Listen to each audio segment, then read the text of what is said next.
You know, when I first read the paper that cracked this mystery, I literally jumped out of my chair. I mean, it completely changed the way I thought about my own body. It was maybe a decade ago. I was cleaning out the garage, right? And I had these old, thin work gloves on. I grabbed this rusted out garden tool, one of those cheap little trowels, and even through the cloth, I could feel that sharp, gritty texture. And then boom, instantly, that familiar metallic scent hit me. It wasn't just dusty, it was sharp, that specific, almost bloody iron smell. We all know that smell. Absolutely. You get it when you're counting coins, or you grab a handrail on the subway. Oh, yeah. Or, and this is a big one, if you get a little cut and you get that first whiff of blood in the air. Exactly. It's one of the most distinctive visceral smells in the world. And for centuries, we've just called it the smell of metal and moved on. We all just assumed that, the metal itself was floating up into our noses. Logically, it makes sense. That's how smell usually works. Yeah, right. So today we are doing a deep dive into the very fabric of that sensory experience. We got sources from a listener who was super curious, asking, why does iron smell like that? Is it really iron atoms, vaporizing into the air? And that's the perfect question to kick this off. Okay, let's unpack this. Because the answer, which was found by this brilliant German-American research team, Dietmar Glindemann and Andrea Dietrich, is a firm, enthusiastic no. Not even close. You are not smelling the metal. What you're smelling is a high-speed chemical reaction that your own body is powering every single time you touch something made of iron or copper. It's a chemical secret that's been hiding in plain sight. It proves that your skin is, well, it's a tiny, constantly running chemistry lab. That's the core realization, isn't it? We've all been living under this powerful sensory illusion. One that our brains have been hardwired to, except for millennia. So our mission today is to take you on this quest to expose the real molecules behind the metallic scent and to reveal how our own biology connects us back to these ancient evolutionary survival mechanisms. All right, let's start with the villain of our story, the big problem. And the villain is really that common sense belief about how smell works. If I smell pizza, it's because tiny, delicious bits of pizza are floating up to my nose. Right. If you smell burnt toast, it's vaporized burnt toast molecules traveling through the air. So, of course, we all assume if we smell iron, we're smelling gaseous iron atoms. It just seems logical. And that is exactly where the science hits a brick wall, a huge one. The scientific reality is that pure metals, things like iron, copper, gold, silver, they just do not evaporate at room temperature. They don't sublimate, right? Exactly. Think about metal not like a slice of pizza, but more like a massive skyscraper made of cement and steel. Okay, I like that. Those atoms are locked together in what's called a crystalline structure. They are rigid, they are stable, they are not going anywhere. So to get those atoms to break free and float into the air, you'd need what, like a blowtorch? Oh, more than that. You'd need extreme temperatures. We're talking hundreds, even thousands of degrees Celsius, way past boiling. So if you put a pure block of iron into a sterile vacuum chamber, completely cut off from everything, and then you could somehow sniff it. The smell would be nothing. Absolutely nothing. Zero. The Glindemann and Dietrich team proved it conclusively. The odor is not, and it cannot be, caused by evaporated metal vapor. So if the metal itself is odorless, but we always associate this really powerful scent with it, what does that make the experience? Well, that makes it a definitive, powerful sensory illusion. An illusion? Yeah, our brain has taken this very specific chemical signature, this unique perfume of molecules, and it's anchored it to the experience of touching or being near metal. We smell the result of the metal's interaction, and our brain just labels that interaction product as the metal itself. And this whole mystery, it didn't start because some scientist was just, bored and rubbing a penny? No. It started with a very practical, very widespread problem. So Professor Andrea Dietrich at Virginia Tech, she's an environmental chemist, and her main focus was on water chemistry. The starting point for all this research wasn't coins, it was drinking water. Oh, okay. People were complaining, and I mean bitterly complaining, about a metallic taste and smell in their tap water. This was happening especially in areas with old iron pipes or, rusted water storage tanks. And that must have made the problem even more pressing. If that metallic sensation was strong enough to ruin a whole glass of water, it must mean that the chemical reaction causing it is, extremely easy to trigger. And highly potent. Yeah. It forced them to ask the big question. What happens when iron, in the form of rust or corrosion, mixes with water, and this is the critical part, the organic material that is always present? Organic material, you mean in the water itself? Or on the human body, exactly. And this is where we have to take a second and just appreciate how hard this scientific challenge was. Trying to identify this phantom molecule was, it was nearly impossible for decades. And that's because the sense of smell itself, olfaction, is just unbelievably complex. Oh, it's the dark horse of our senses, for sure. Yeah. Our sources remind us that it was only in 2004 that scientists Linda Buck and Richard Axel won the Nobel Prize for finally mapping the genetics of olfaction. And what did they find? Get this. They found we have over 1,000 genes dedicated just to detecting smells. 1,000? 1,000. Oh. That's more genes than we have for vision or for hearing. Wow. Okay, so think of your nose like this. Mhm. It has over 1,000 different specialized locks. Mm-hmm. And every single scent molecule in the world is a potential key. The metallic key wasn't just tiny and specialized, it was invisible, it was volatile. Meaning it vanishes instantly. Right, and it only appeared for a split second right after you touched the metal. So to solve this, the researchers needed tools that were sensitive enough to detect those molecules not in milligrams, but in the tiniest, almost undetectable trace amount. Why so sensitive? Because the human nose, as we're about to find out, is an absolute superstar detector. This required forensic chemistry on a microscopic level. So enter our heroes, Dr. Dietmar Glindemann, teaming up with Professor Dietrich. They set out on this fantastic quest, like chemical detectives trying to bag an invisible criminal. Yeah, that's a good way to put it. They had to figure out how to capture this incredibly elusive smell. And they couldn't just trust what people were saying, right? Like, yep, smells metallic to me. No, they needed hard chemical evidence. Their main challenge was collecting the molecules immediately after the reaction happened on the skin, because these things are so volatile, they just disappear into the air instantly. This is where we bring out the gadgets. Like any good detective, they needed special equipment. Tool number 1, the smell collector. Yes. This is called solid phase microextraction, or SPME. To use a fun analogy, imagine you're trying to catch a magical tiny little insect that flies away in a flash. Okay, a magical invisible insect. I'm with you. The SPME fiber is like a tiny fishing net on a needle, and that net is coated in a super sticky absorbent material. So they just wave it over the person's hand. Pretty much. They'd hold it, sometimes in a little glass funnel, just above the subject's hand right after they touch the metal. And why is that sticky coating so important? Because the molecules they were looking for, these volatile organic compounds, or VOCs, they're present in such ridiculously small amounts that you can't just collect them in a jar. The SPME fiber concentrates them, it pulls all those tiny invisible scent molecules out of the air and holds them captive on its surface. So it's like gathering up every single speck of glitter in a huge room and squishing it all down onto one tiny sticky pinhead. That's a perfect analogy. That concentration step is absolutely crucial for getting the sensitivity they needed. Okay, so they've caught the invisible insect in their sticky net. Now they have to figure out what it is. That brings us to tool number 2, the scent identifier. This is the gas chromatography mass spectrometry system, the GCMS. If the SPME is the net, the GCMS is the supercomputer forensics lab. Okay, break that down for us. So first, the gas chromatograph part. It takes the molecules they caught and it heats them up, turns them into a gas, and sends them flying down this long, superfine tube. Think of it like a tiny twisting racetrack for molecules. And because every molecule is a little different, like its size or its weight, they all travel at different speeds. Exactly. The later, smaller molecules get to the finish line first, and the heavier ones come in later. This separates the whole mixture. And then? Then, as each molecule crosses the finish line, it enters the mass spectrometer. This machine just blasts the molecule with electrons, breaking it into these unique, predictable fragments. It shatters it. It does.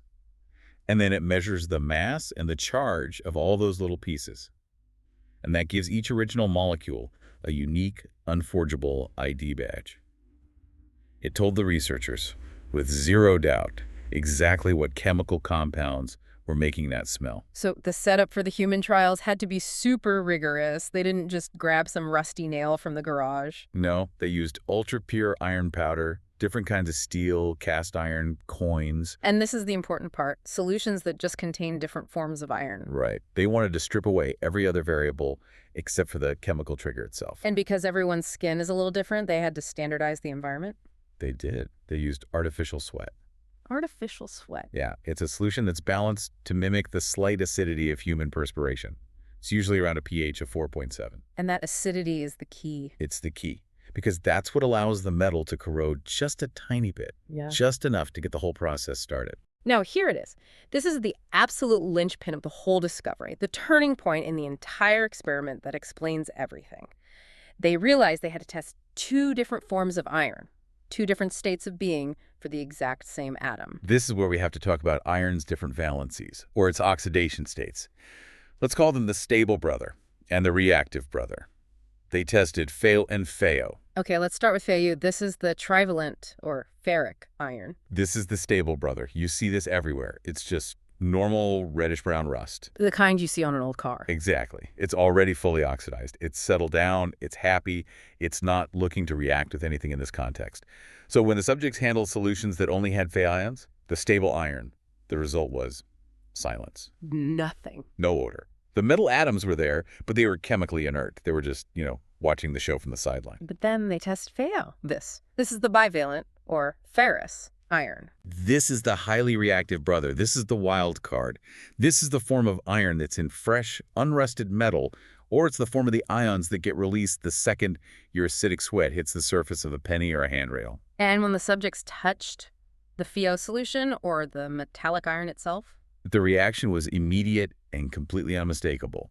A strong, musty, metallic odor just ballooned into the air. That is the Eureka moment. That's it right there. The smell isn't just because iron is there, it's because iron is there in its specific, highly reactive Feo state. It's the trigger. It's the thing that flips the switch. Yeah. Correct.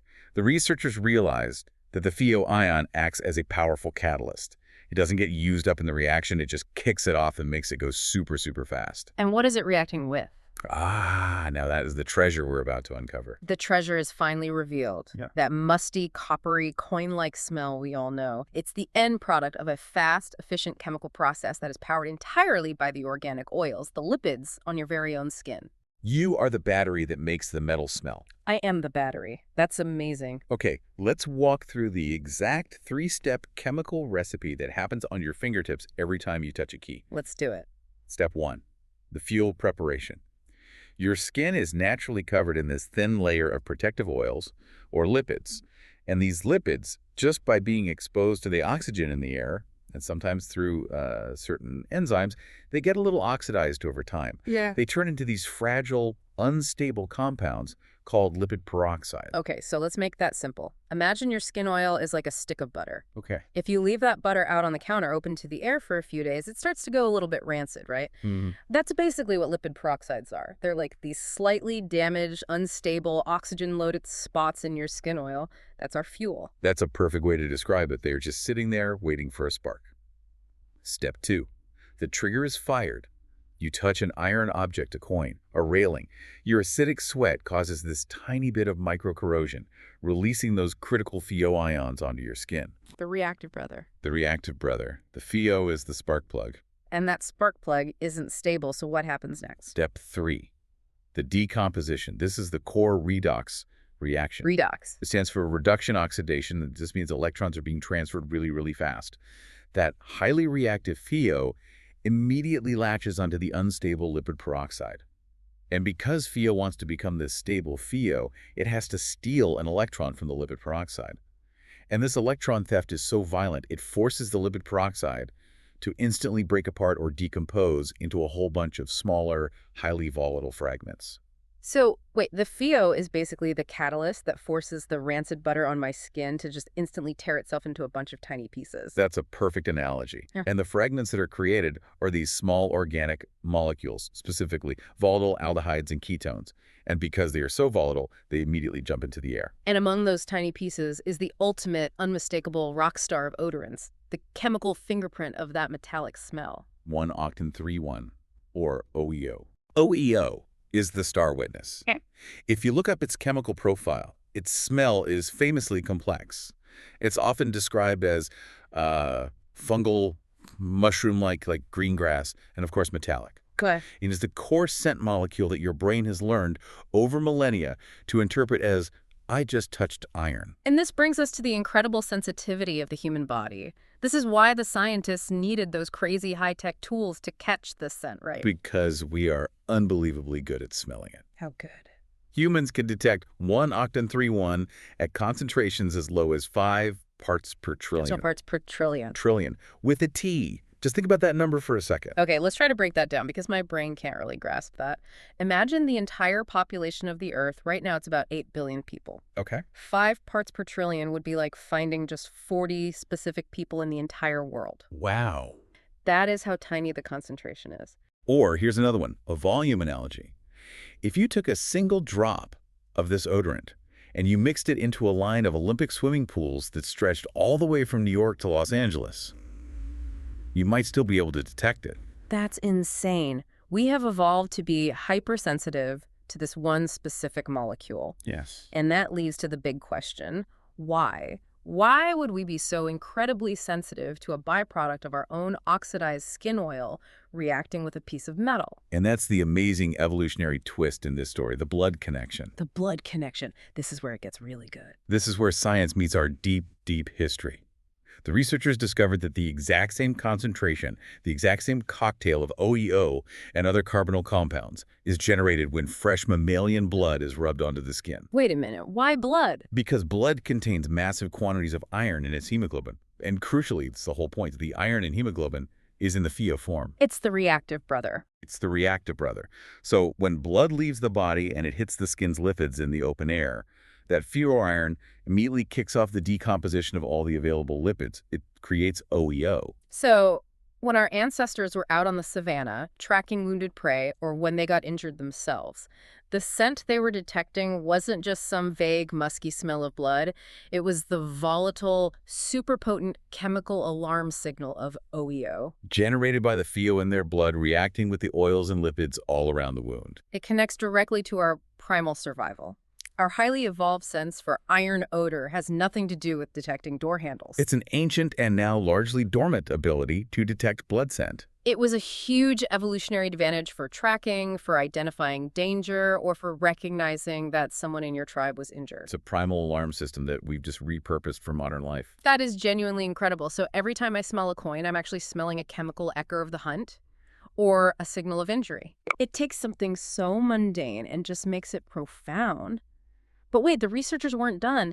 They tackled a second, very different metallic smell. Right. The distinct, really pungent, almost garlic or carbide-like odor. The industrial smell. You get this in factories, especially when metallurgists pickle steel or cast iron. What does pickle mean in this case? It means they dissolve the surface layers using really strong acids to clean it. And this second scent, it comes from a totally different chemical process. Totally different. It doesn't focus on the surface lipids on your skin. It focuses on the hidden impurities deep inside the metal alloy itself. Okay, so for years, people blamed this strong industrial metallic smell on phosphine gas, PHEES. Yes, which is a pretty toxic gas that can be produced doing some acid reactions. But the researchers, they did exhaustive tests, and they found that pure phosphine at the low concentrations you'd actually find in the air, it's almost odorless. So the old explanation was just wrong. Completely wrong. So what were the true culprits behind this intense, sharp, garlic metallic smell? The true culprits are these incredibly potent, highly volatile compounds called organophosphines, specifically things like methylphosphine and dimethylphosphine. These are some of the most powerful, offensive odorants known to humankind. Wow. And why do these molecules even exist? Well, you have to look at how the metal is made. Steel and cast iron, they're not pure iron, they're alloys. They have carbon, silicon, other stuff mixed in. Right. And iron ore from the ground naturally has small amounts of phosphorus and carbon in it. Exactly. So when the iron is smelted and made into cast iron or steel, those elements just stay there, embedded deep inside the crystal structure of the metal. They're impurities.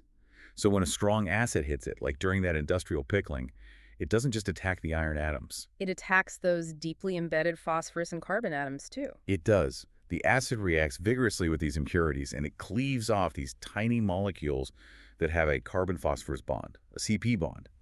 And those CP compounds are the organophosphines. They are so potent that even a tiny, tiny amount creates that overwhelming garlic or carbide smell. And this is the part of the story that goes from just fascinating chemistry to, well, genuine geopolitical concern. It really does. This detail about the CP compounds has massive real-world implications way beyond the factory floor. It does, because these specific CP compounds are critically monitored under the terms of the Chemical Weapons Convention, the CWC. These organophosphorus compounds are considered a major chemical fingerprint for the industrial production of nerve agents, things like sarin or VX. Wait, hold on. Are you saying that the smell of a normal piece of cast iron pipe just corroding in a landfill somewhere could mimic the trace chemical signature of a banned chemical weapon? That is precisely the concern that the research raised. The ubiquitous natural corrosion of phosphorus-rich cast iron, which is everywhere in old pipes, infrastructure waste, is an environmental source of these compounds. This natural background noise could potentially lead to serious confusion, complexity, even false positives during CWC verification monitoring. Because the monitors are looking for these exact chemical signatures in the environment. Right. It means that understanding the difference between natural corrosion and intentional manufacturing is absolutely vital for international security protocols. Wow. We just went from a penny in your hand to potential confusion in international disarmament agreements. All based on a single chemical bond. That is a serious deep dive. Okay, so we've solved the musty smell from our skin, and we've solved the garlic smell from industry.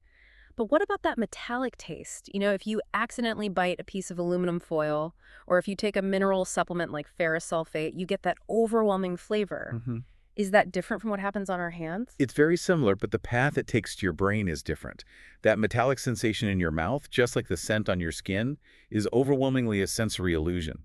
It's driven by smell, not by the 5 basic tastes, sweet, sour, salty, bitter, and umami. Okay, but how can we prove that our tongue isn't the one tasting it? The key proof comes from these really clever experiments using nasal occlusion. Nasal. You mean they plug your nose? Yep. Scientists had subjects consume iron salts while wearing nasal clips, blocking any ability to breathe or pass air through the nose. And the perception of that metallic flavor significantly decreased, which proves that the signal for metallic flavor is coming from the olfactory system, the smell system, not from the taste buds on your tongue. So if the front door of the nose is blocked, how does the smell reach the brain? It comes in through the back door. It's called retronasal olfaction. Retronasal. It's a critical concept for understanding flavor.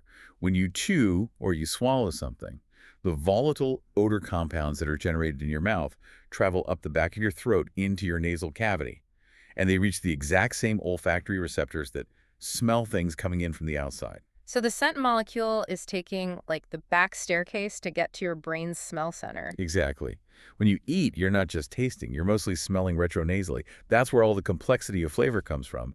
And the very same chemical reaction we found on the skin is happening right there in your mouth. The pheo ions from the supplement or the corroded foil are reacting with what exactly? There's oil in my mouth. They react with the lipids and oils that are present in your saliva and in the linings of your oral cavity.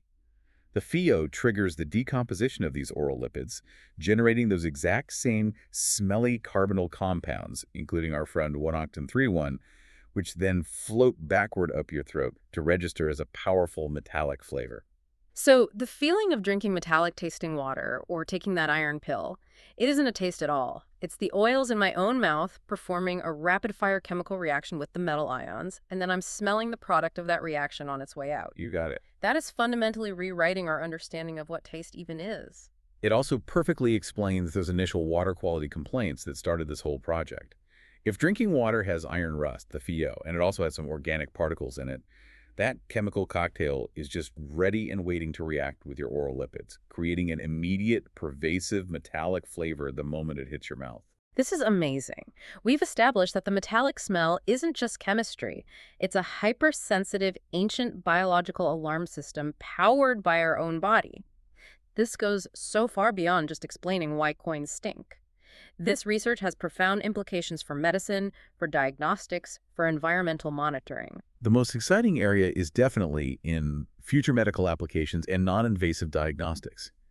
Since the specific mixture of those volatile carbonyls, that metallic smell, chemical fingerprint, is directly dependent on the precursor lipids in your skin, analyzing this scent could become a powerful new diagnostic tool. So think of your skin as a window into your internal health. Right. If your body is sick or stressed or dealing with some chronic condition, the composition of the oils and lipids on your skin, your sebum, changes. That's right. The researchers suggest that by analyzing the metallic scent generated from a controlled reaction on the skin, we could potentially measure oxidative stress. And oxidative stress is, what is that again? It's basically the imbalance between free radicals, which are unstable molecules, and the antioxidants that are trying to fight them. And it's linked to aging and a lot of major chronic diseases like heart disease and neurodegeneration. So let me see if I get this. If I have really high oxidative stress, my skin lipids might be hyperoxidized, more like that rancid butter we talked about. Mm-hmm. And when the FeO hits them, the resulting OEO signature might be dramatically different or way stronger than a healthy person's. Precisely. The composition of the fragmented molecules would tell a story about the health of your precursor lipids. And what's more, diseases like diabetes and certain cancers are known to alter the body's metabolism, which directly impacts the volatile organic compounds your body gives off, including those on your breath and on your skin. This gives a real chemical basis to those stories we've all heard about cancer-sniffing dogs. It really does. Those dogs aren't magical. They are detecting changes in the volatile organic compound profile, the scent fingerprint of the patient.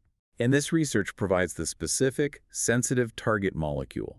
So instead of a dog, we could use a handheld chemical sensor based on that GCMS technology. Imagine a non-invasive device where a doctor just wipes a controlled iron solution on your hand, captures the resulting scent fingerprint, and instantly gets a diagnosis of your metabolic health or your oxidative damage. That is completely revolutionizing diagnostics. Instead of a blood draw, it's a metallic handshake that tells your health story. And this research is also vital for environmental and utility engineering. Before this discovery, if a city got complaints about metallic-tasting water, they would often just test for general iron levels, which was inconclusive.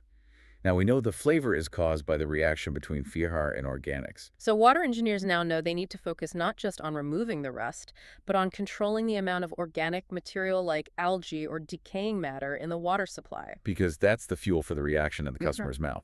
And for waste tracking, environmental scientists often struggle to locate buried waste in these massive landfills.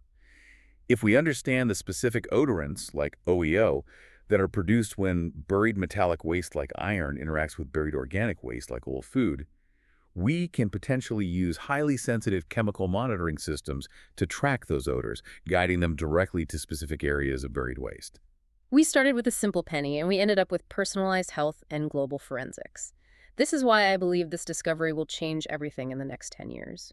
We're moving toward a world where measuring the simple volatiles coming off your body, your breath, your skin becomes the first, fastest, and most personalized lab test you can get. It turns your natural biology into a constant health monitor. It's the ultimate fusion of our ancient senses and our modern chemical technology.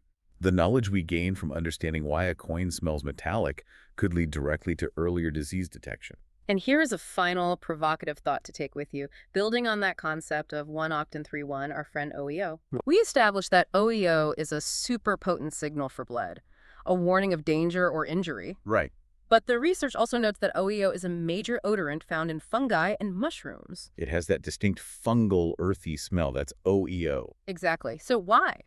Why would the same highly sensitive molecule signal both blood, which means danger or injury, and fungi or oxidized food, which means spoilage or rot? Could this hypersensitivity actually be a single, overarching, ancient alarm system? An alarm system that was designed to warn our earliest ancestors against any highly reactive organic breakdown product. Yes. Whether that rapid breakdown is caused by the FeO in your blood from an injury or the rapid breakdown of a dead animal or plant catalyzed by fungi and decomposition, the signal is the same. It's a warning. Something organic is spoiling or breaking down way too quickly in the presence of a catalyst. So the next time you walk past a mushroom patch in the woods or you handle some rusty iron, just remember that you're not just passively smelling a physical object or a fungus. You're activating and responding to a primal chemical warning system. A system that connects your modern hand to the ancient survival instincts of your earliest ancestors. You are a part of the process. It's a powerful reminder that our bodies are constantly exchanging information with the world around us, and sometimes the most mundane experiences hold the deepest scientific secrets. You are now armed with fascinating, non-obvious knowledge about everyday chemistry, blood tracking, and future diagnostics. Go forth and never smell a door handle the same way again.